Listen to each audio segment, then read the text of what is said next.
I wonder how you feel, Dave, about the general sense that national sovereignty is being surpassed, that power is migrating upwards, that censorship appears to be such an important component of it. And I wonder, you've said just then that from a spiritual and indeed biblical perspective, you feel optimistic.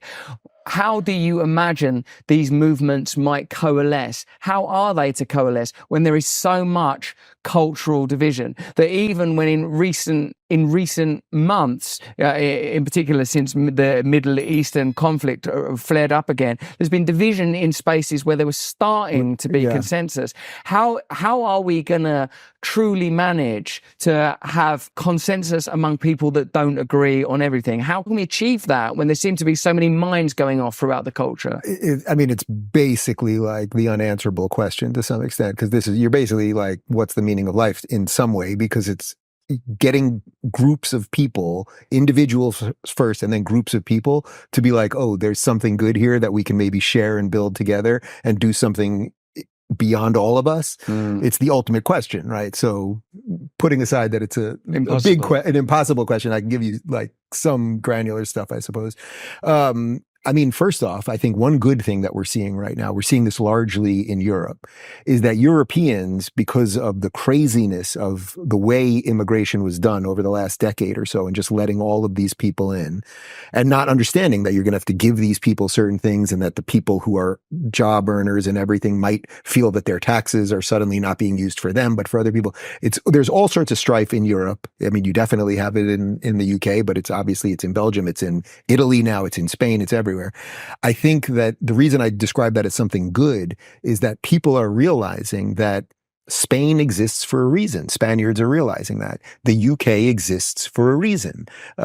Ireland exists for a reason. All of these countries exist for a reason. There's a reason for the nation state. The United States exists for a reason. We are not Canada. We share a border with Canada, and we share a lot of values with Canada, but we're not. If you're an American, you have laws that are applicable to you, and you hopefully have a commonality enough with those laws that you're not here to burn it down. I think what we now have are an awful lot of people in an awful lot of countries that don't seem to like the countries they're in. But the counter to that is that people are realizing, oh, if you live in the West, if you live in any of the countries that I just named, most of Western Europe and America and Canada, even Mexico, I'd say this, like, you live in a pretty great place that is counter to the way humans have lived for a long, long time. And I think that the more people realize that, like, here, for an American perspective, we've been watching about 7 or 10 million illegals come in 3 years. Now, it doesn't matter. Put aside skin color, put aside religion or anything else. Any system, you can't just have an unlimited flood of people come into it, an unlimited flood. You just have no idea if 1% of these people are bad or what it's going to do to the system, right? But we had it happening finally because of online shows. People started waking up to it, and now it's a national topic. And suddenly people are talking about it again and saying, oh, we should have sovereign borders. So that's a long, meandering way of saying that all of the stuff that sounds insane that we're dealing with all the time, that boys can magically turn to girls, or that schools should be allowed to call children by different names without telling the parents, all of this stuff that no one in their right mind thinks is right, or that we should judge people by the color of their skin because that's the way the entire DEI system works. Enough people, I think, now are getting to the point where they're ready to do something about it. Will they do something about it? I don't know. Will it be national? Will it be worldwide? I don't know. And the challenges, by the way, will be very different in every country. One of the beautiful things about America is that we have integrated everybody way better, even than the UK. We have integrated everybody from every part of the world to put aside their ancient hatreds and be part of the melting pot here. It's fraying a little bit right now. It really is. You can feel it. But I do believe that if we could just sell freedom properly, which we used to do. America in the 80s sold freedom. Doesn't mean we did everything perfectly, but Reagan knew how to sell the idea of freedom. That's the thing that unites all of us. So it's a long way of saying there's a lot of bad stuff happening, but the bad stuff leads to the wake up, and maybe we're on our way. One of the things that I think is interesting here is that when people present arguments around immigration, the assumption always was for me that coming from a country like Britain with an imperial and colonial past, that as well as the many wonderful things Britain has done, you know. Don't forget the wonderful things. Yeah, the tea. Oh no, that was India. The Beatles. We made that. Well, the rock and roll came from you lot. I don't know. Yeah. But like, you know. Come on. Don't go too far down that road, because that road will not lead you anywhere. You know what I mean? What I feel like is that the assumption was that the reason for immigration, people are honest about certain economic requirements and a requirement for people to be tasked with certain social roles. But there was always this sense, particularly in modern arguments around immigration, that it's undergirded by compassion, that we have a duty and an obligation. But now, knowing what I've come to understand in the post-pandemic era, like where, for example, the reason for the lockdowns and the medications and the social controls was similarly supposed to be compassion and the sanctity of life. And I don't buy those arguments from the establishment anymore. So now I don't believe that those arguments are being deployed anywhere. I always feel that there is a secondary motivation that is being concealed. So if people are saying that, you know, the reason for immigration is either economic, we need the labor, or, you know, a duty that America or Western countries have because of their colonial or imperial past, if that is not the reason, do you ever entertain some of the, you know, for example, displacement theory that is about sort of providing alternative labor? Or I've even heard ideas that seem pretty extraordinary, that fighting age males are being imported in large numbers and that there could be some almost insurrectionist event.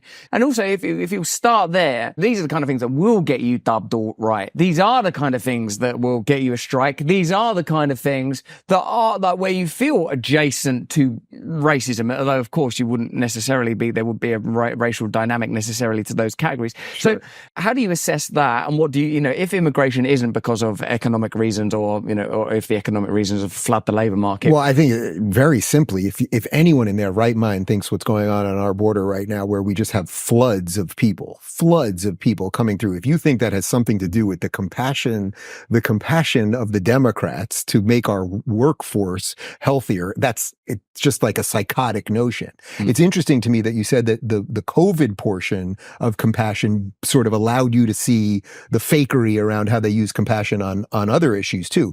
Look, when it comes to the gender stuff, young girls tell them that they're boys under the guise of compassion. That doesn't seem very compassionate to me. What would be compassionate is if you had a 12-year-old who was, confused or had issues around their gender identity. What would be compassionate would be to give them the proper psychological help or figure out what's going on at home and everything else. And then I think you probably are where I am at on this as an adult. If they wished to do something with their body and be called a certain way, they could. And by the way, if they then as an adult treated me with respect, I would treat them with respect, and all of the rest of it. I would like to send a message of love to our sponsors at Charlize. Charlize make this incredible product. Now, have you noticed that I'm looking incredibly young? It's not just the tiny hat, it's my skin. And my skin is looking good because of this range of extraordinary products. Now, I don't know if these products are going to be for you, but they might be for someone you love, and they make a perfect gift. And there's 20% off this pack for the next, I think we can do it for 48 hours. Is it 48 hours? Can we do it for 48 hours? If you use the code BRAND. Now, there's a number of significant details about these extraordinary products. First, they're absolutely toxin-free, unlike a lot of cosmetics. You know, like you use things to make you look younger. It sinks poison, venom into your face like some sort of oily little cobra, like some sort of Justin Trudeau moisturizer. Looks good, actually toxic. One of the components of this product that makes it extraordinary is citrus paradisi peel oil. This is a beautiful organic ingredient and the very kind of thing that you would expect from Charlene, the founder of this company, who is on Joe Biden's hate list because of the stance she took during COVID. Remember, you can use our code to get a discount on these products. These products can do all manner of things. Elevate your skincare routine using the unmatched power of nature. Toxin-free, baby. So say yes to natural goodness and show your skin its true potential. I will say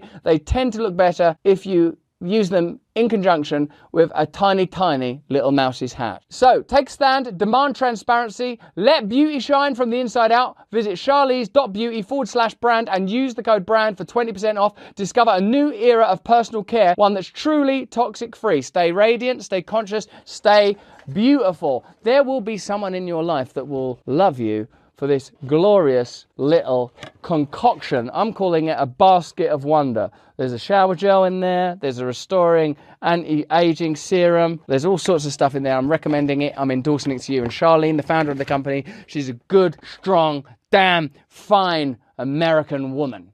But as it pertains to immigration, I don't see how anyone could think that this is anything other than intentional, what's going on here. Because again, I said a few minutes ago that for all of you in Europe that could go back 10 years, I think most people in the UK, I mean, Brexit proved this already, but I think it's even more significant now. Most people in the UK would say we can't let in 1 million people. It doesn't matter if we've done some things wrong and the British Empire existed and everything else. Most people in Germany for sure. I mean, Angela Merkel even admitted it a couple of years ago. She let in about 1.5 million people, and then it destroyed their social services. They have a new strife on the streets, a racial tension, which Germany obviously has a history of that, which didn't go well. When I hear Joe Biden or any of these people talk about immigration, it either feels very intentional. I mean, Elon Musk has talked about this a bit, that, you know, in essence, they're trying to bring in new voters. And then, of course, the other piece, because they're realizing they're losing control of the minorities now. Black people tend right now, at least as it stands right now, are breaking a little more Republican. Hispanics are against illegal immigration because many Hispanics came here legally. And then they don't want just anyone to be allowed in. They understand that. I mean, we're here in Miami, a lot of Cubans, a lot of Venezuelans, a lot of people from Latin America here, many of whom I'm friends with, and they're the most Republican you can possibly imagine. They may not look like it on paper, right? Because the Republican is supposed to be the white, you know, rich guy, blah, blah, blah. But you come down here and you want to meet the people that love freedom more than you've ever seen in your life. Your head's going to explode. Like, those are the people you want to meet. As for the other part that you said, that they're bringing in a lot of fighting age, I mean, look, you only have to open your eyes. I don't think that's a crazy conspiracy theory. You watch these videos of people coming through. Why is it in crazy percentages, seemingly 25-year-old to 40-year-old men? Where are the women? Where is my great-grandparents who came through Ellis Island from Eastern Europe with one bag and nothing else? And it was a woman and a man, and a child. Like, we rarely see any of that. So you only have to look at it really to think something bizarre is going on. There's a lot of reasons to think that China and Russia are just trying to flood our borders, and we'll have all sorts of domestic strife. And then we won't have our eye on the ball when it comes to, say, China invading Taiwan or whatever Russia's doing in Ukraine. Like, there's just sort of a million things happening at once. But I think, to me, the immigration thing, well, I'll put it this way. Andrew Breitbart used to say that politics is downstream from culture. I would say everything is downstream from immigration, because if you don't just have a policy. We can debate what the policy is, right? I don't know, we can let in 100,000 people a year. Here are the vetting processes. We want to be able to reunite families. You can come if you have a job promised to you or something else. But it's not compassion to let in 2 million people who have no connection here, don't speak the language, and then just put them on the dole, which the Democrats have largely done. And then literally in New York City, you have the Roosevelt Hotel, which was one of the most iconic hotels of New York, is now a sanctuary. It's an illegal immigrant center, basically. It's a migrant center right now. They literally have housekeeping. Can you believe that? They have housekeeping. So they have legal immigrants who now are doing housekeeping for illegals that are there. Is that compassionate to those people? Is that compassionate to the average person who lives in New York City who's now paying for it? So the compassion argument, the left has really done that really well. I think it's why most people, when they're young, are lefties. It makes you feel good to think you can help everybody and that you come from a place that did bad things. There's this unearned guilt. And you take all of those things together and you end up with something very dangerous, which, again, I'm glad people are kind of